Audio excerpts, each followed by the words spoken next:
Hey everyone, and welcome back to my channel. Today, I'll be talking about the strengths and weaknesses of the Olympians. Starting from the king of Mount Olympus, Zeus. Zeus was the god of the sky and thunder. He was powerful, strong, brave, and charming. Zeus's bravery was shown when he fought in the Titanomachy, and especially when he defeated the fearsome Typhon. Like everyone, Zeus also had his weakness. His weaknesses were getting in trouble when in love, and he can be very moody. The perfect example of this was when he had many affairs with mortals, gods, and nymphs. Hera, his wife, often tormented the lives of his wives, which made Zeus very problematic. Next, I have Poseidon. Poseidon was the god of the seas, storms, and earthquakes. He was also the brother of Zeus. Being the god of the seas, one of Poseidon's strengths were the ability to control waves and the oceans. Poseidon was also said to be creative. His creativity was shown when he designed and created the creatures of the sea.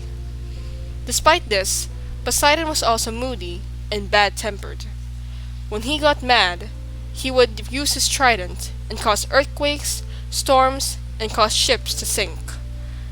That's why all sailors needed to pray to Poseidon before setting to the sea. Next, I have Athena. Athena was the goddess of wisdom and war. Her strengths included being rational, intelligent, a defender, and at the same time, a peacemaker. An example for this was when Athena and Poseidon fought for the land of the Athens.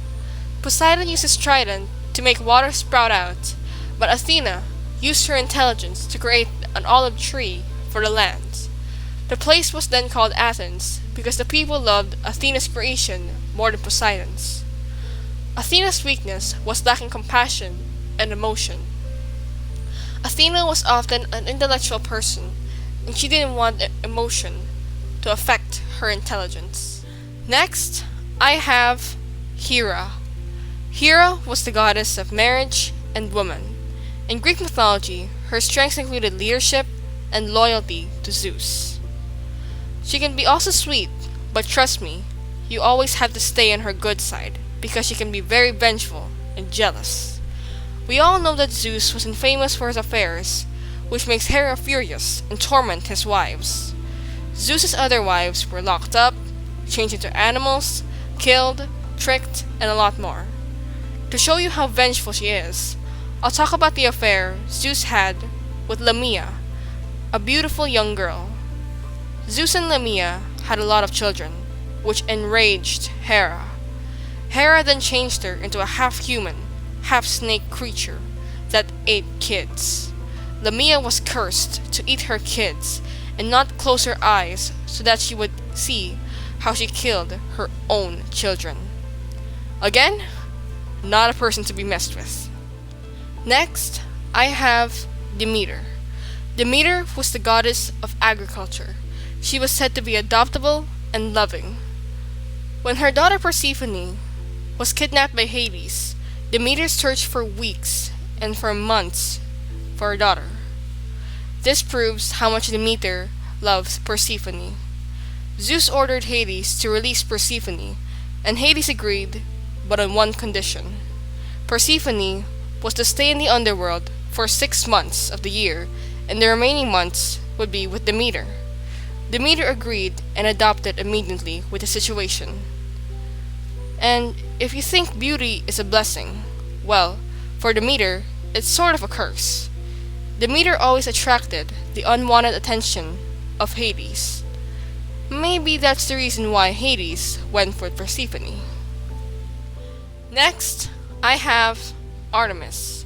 Artemis was the goddess of hunters and the moon. She was said to be independent, courageous, and confident.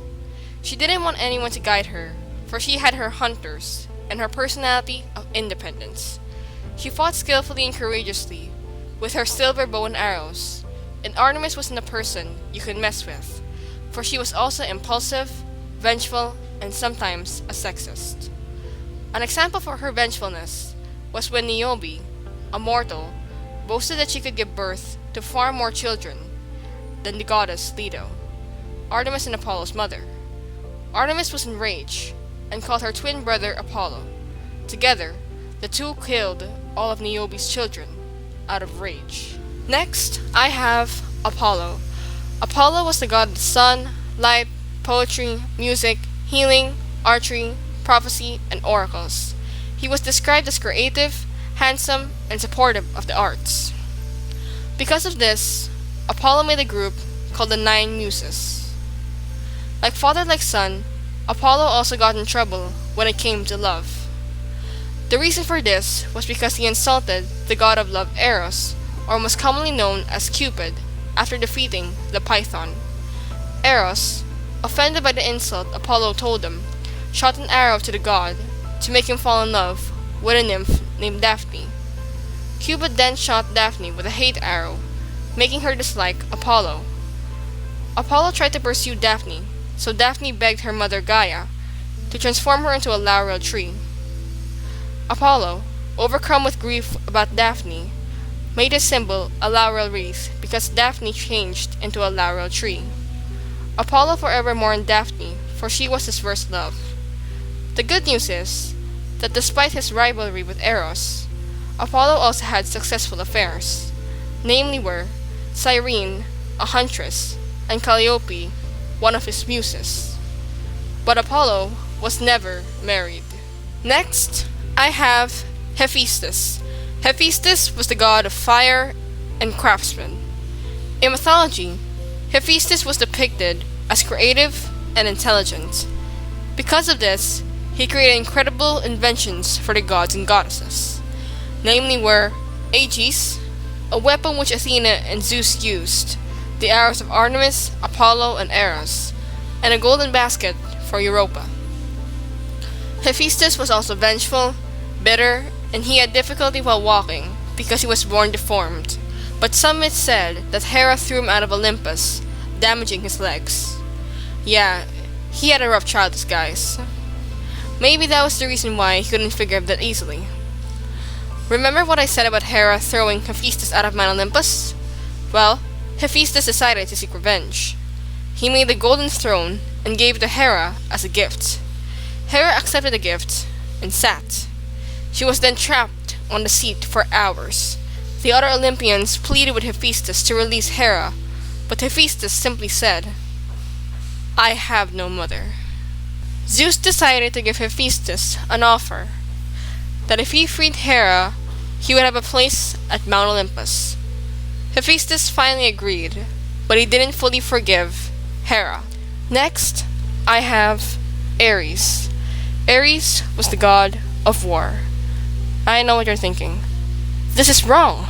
Kratos is the real god of war. He killed all of the gods. No, that's not true, guys. That never happened in mythology. So, let's go back to Ares, the real god of war. He was described as fearless and brave, but he was also bloodthirsty and impulsive. Ares never feared anything and was often daring with his choices. Unlike Athena, Ares' aspect of war was the violent and unpleasant one. He also had a tendency of killing or attacking people who makes him angry. An example for this was when he killed Heliorthias, son of Poseidon, because Heliorthias harassed his daughter, Alcippe. Next, I have Hermes.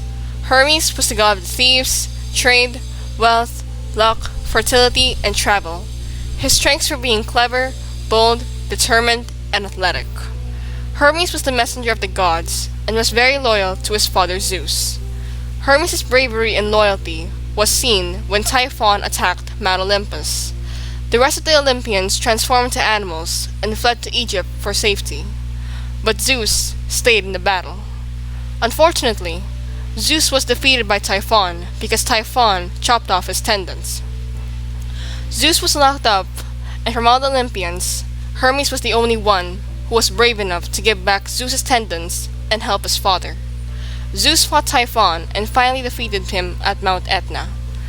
Hermes had no major weakness, but mischievousness as a god of thieves. His first mischief was when he stole the cattle of his older brother, Apollo.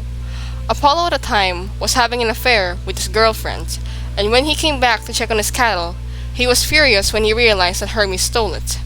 When Apollo found Hermes, Hermes quickly made a lyre, and when Apollo saw it, he completely forgot about the cattle. In exchange for the lyre, Hermes asked for the caduceus. Apollo agreed, and Hermes and Apollo became great friends ever since. Next, I have Aphrodite. Aphrodite was the goddess of love, beauty, and eternal youth. As the goddess of beauty, Aphrodite was extremely beautiful, which made her have numerous affairs with both mortals and gods. Despite this, Aphrodite was also jealous and unfaithful to Hephaestus, her husband. When somebody made her angry, Aphrodite would curse them, like when she cursed Polyphonte, who chose a virginal life and hated Aphrodite, when she made Psyche suffer while being pregnant, and when she made her son Eros ruin the lives of her enemies. Finally, I have Dionysus. Dionysus was the god of wine, grapes, cultivation, fertility, and theater. He was also the youngest among the Olympians. Dionysus was often cheerful, and he loved to make religious ecstasy. He often threw parties and is sometimes mistaken for Apollo because of his daughters, the Graces, whereas Apollo had his 9 muses. Dionysus' weakness included intoxication and drunkenness, which he often likes to get as the god of wine. So that's all. Thank you guys for watching, and if you enjoyed this video, click on that like button and hit subscribe. Bye!